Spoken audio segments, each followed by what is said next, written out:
Oh, cool. And of course, the final and the third secret to all self-made millionaires. People always assume that because you're so rich, you have a lot of money, you start to spend a lot. Not everyone is a Donald Trump.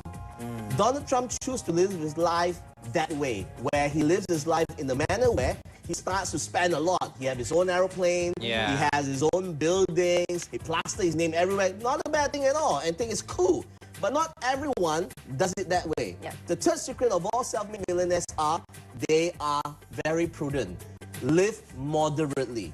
Warren Buffett, one of the richest men in the world. Still living in his house. Still in the same house, driving the same car over the years. All millionaires, if they are able to make the million, if they sustain as a millionaire and they know how to do it, it's because they live moderately.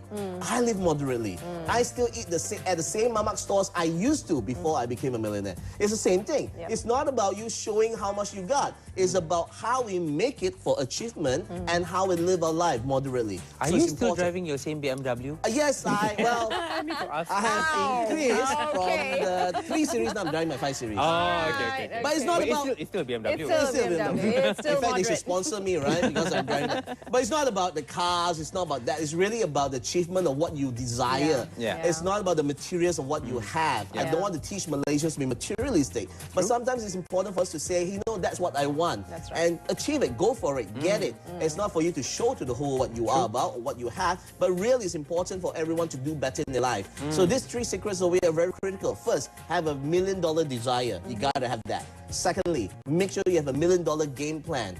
And thirdly, live moderately once you've achieved it.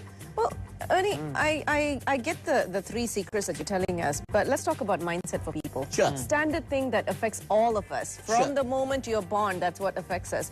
You want to achieve things in life. And there are a lot of high achievers out there. We can't say no to it. Sure. But how exactly can you keep with that game plan, keep with that desire when you have outside forces coming in, telling and pulling you down literally? Fantastic. You say to me, for everyone out there who's this mindset is not so good, to me it's a great opportunity to share with them that, hey, you know what? Because you don't have that mindset yet, it's time to change. And one of the best ways for anyone out there to sustain that is always be careful of the 2 Fs. The 2 Fs are your friends and your families who does not share your same values of you wanting to get your achievements. It's important to keep yourself around people who are like-minded in wanting to achieve the same desires.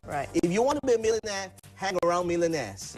If you want to become a great squash player, try to challenge Datuk Nicole David. I played with her racket, not her, but her racket. And it's important because she was there and I played with her racket. It's important for us to always look forward to challenge people who are better than us.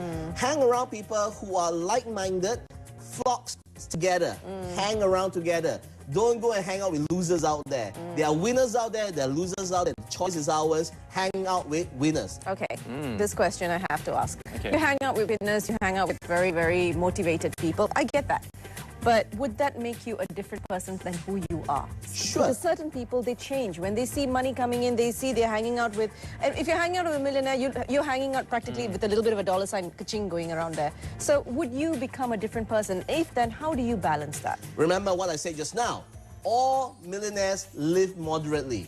When you hang around millionaires, if they start spending like nobody's business, those are not the millionaires you want to hang around with.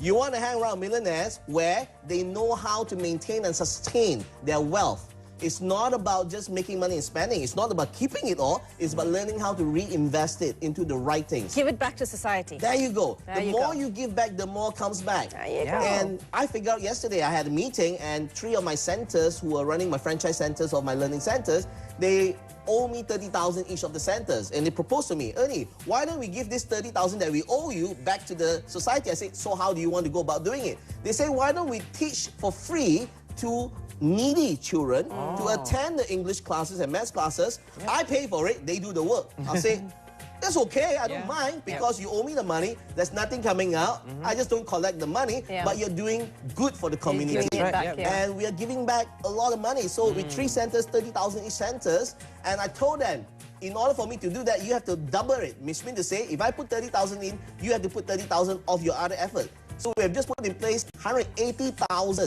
just to teach children English and maths to help them for free. Yay. And A lot of people out there can do this. Always remember, it doesn't require you to put money into doing good. You just need your time, you need your effort. Commitment. Right. Commitment. You need So commitment. once you are a millionaire, you have to be. It's good to be a philanthropist. Always learn to give back. Yeah. The more you give, the more will come back. But don't expect too much to come back when you give.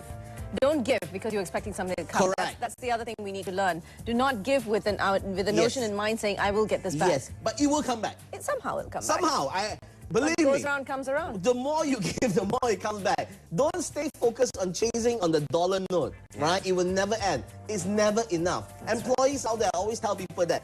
Don't stay focused on the dollar note of how much you make on a month. If you always chase that, you will never stop chasing that. That's right. Start chasing what you love doing. Why are you working there? You're working there because you love doing that job. The money that comes will follow. And because you spend so much time, you love doing it so much, your bosses will start to see how much effort you put in, how much you enjoy doing it, and so much value adding to your customers. They will give you a raise. They will help you get there too. Well, Ernie, before we let you go, your final advice, little things that we can start doing now. Yes. Yeah. It's important to know every bit of cash that you have at hand. You want to be a millionaire, don't let it be slipping in the bank right now. Right. Because it's not going to help you get there that fast. Yeah. Know what you need to do with the cash that you have. Make it work for you. Make it active. And it's important, whatever you put your money into, you're going to have some successes, you're going to have some failures. That's right. But most important is this: never, ever give up. People who wants to get to any destination of success never gives up. Don't give up. Don't never give Okay. up.